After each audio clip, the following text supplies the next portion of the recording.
មផ្សេងនៅតាមចំការហើយគាត់មានវ័យចំណាស់គាត់ចង់ដាំផ្កា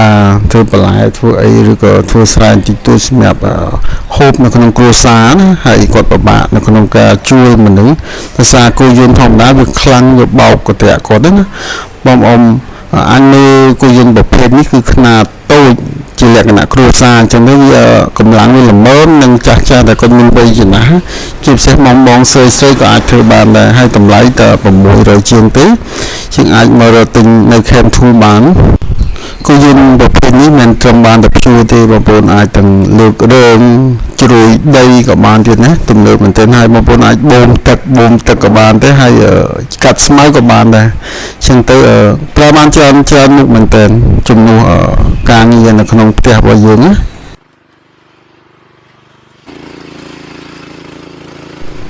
ហើយបងក៏អាចតេទៅមកខេមទូដើម្បីសួរព័ត៌មានបន្ថែមតេទៅតម្លៃតេទៅនឹងបច្ចេកទេសនៃការប្រើប្រាស់ឬក៏សម្ភារៈឧបករណ៍តែ free ជូននៅពេលដែលបងទិញហើយវិជ្ជាហាងខេមទូគឺនៅបុរីសម្បូរមាសចំការដងបងក៏អាចតេទៅតាមទូរស័ព្ទ012ឬក៏098 730